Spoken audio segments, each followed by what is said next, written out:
इससे पहले हमने डिस्कस किया कि कीवर्ड्स को हमने रिसर्च करके ग्रुप्स में डिवाइड करना है और पेजेस के साथ एसोसिएट करना है।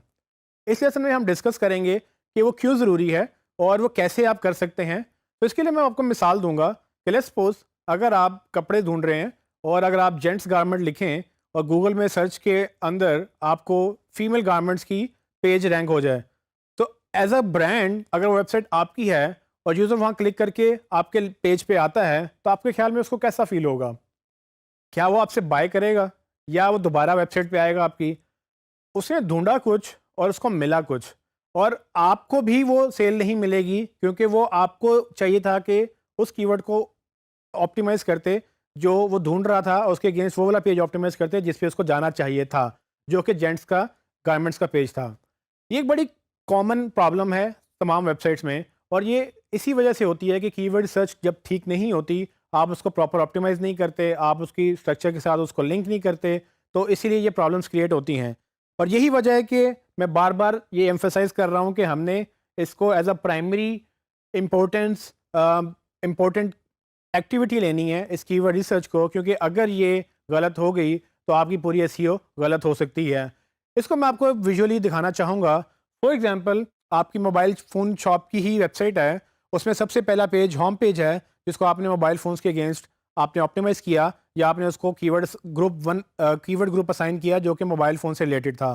उस कीवर्ड ग्रुप में आपके मोबाइल फ़ोन की प्राइसेज़ या बाय मोबाइल फ़ोन या मोबाइल फ़ोन से रिलेटेड दूसरे कीवर्ड्स जो आपको लगता है कि आपके होम पेज पे ऑप्टिमाइज़ होने चाहिए, आपने वो एक ग्रुप उसको एसोसिएट कर दिया। इसी तरह से आपके मोबाइल फ़ोन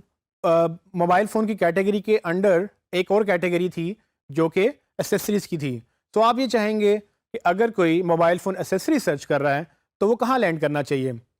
जी, उसको लैंड एसेसरीज़ के पेज पर ही करना चाहिए। अगर वो कहीं और लैंड करेगा तो उसके लिए मसला होगा क्योंकि उसको एसेसरीज़ नहीं मिलेंगी। तो आप क्या करेंगे कि आप मोबाइल फ़ोन एसेसरीज़ का एक कीवर्ड ग्रुप बनाएँगे और उसको मोबाइल फ़ोन एसेसरीज़ के पेज के साथ ही एसोसिएट कर देंगे। जो कि यही होगा कि जब भी कोई बंदा या जब भी कोई सर्चर वो कीवर्ड सर्च करे, आपका ये वाला पेज ऑप्टिमाइज़्ड होना चाहिए और यही वाला पेज रैंक करना चाहिए गूगल के ऊपर। अब गूगल खुद से ये डिसीजन नहीं लेता।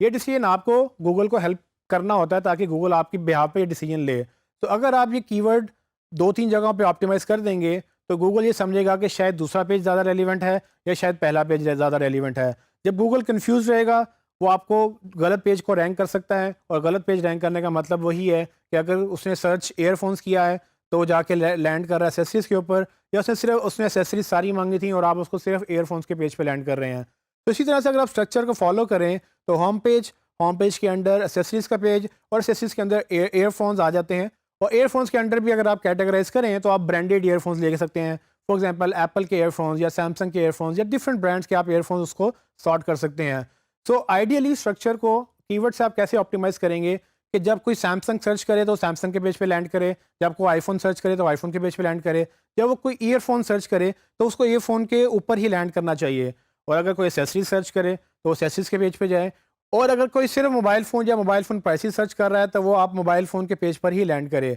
सो ये स्ट्रक्चर आपकी गारंटी होती है एसईओ की बेस अच्छी बनने की। अगर आपने ये बेस ही गलत बना दी, अगर आपने स्ट्रक्चर ठीक ना रखा या स्ट्रक्चर ठीक रखने के बाद अगर कीवर्ड सही तरह से ऑप्टिमाइज़ ना किए, तो मसला ये होगा कि आप ओवरलैप करेंगे, और यही ओवरलैप हमने अवॉइड करना है कि एक्सेसरीज़ का पेज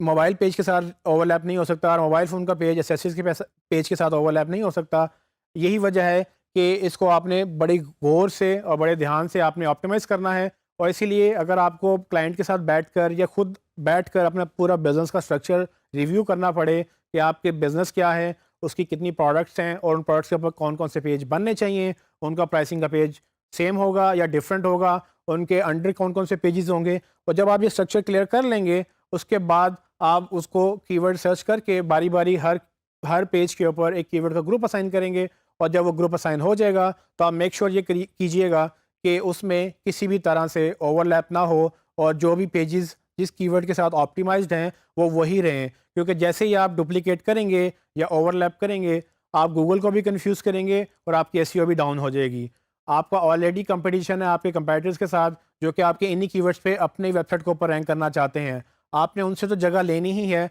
लेकिन अल्टीमेटली जब आपके 2-3 पेजेस एक ही कीवर्ड के ऊपर ऑप्टिमाइज्ड होंगे, तो गूगल कंफ्यूज रहेगा कि आपके कौन से पेज को ऑप्टिमाइज़ करना है।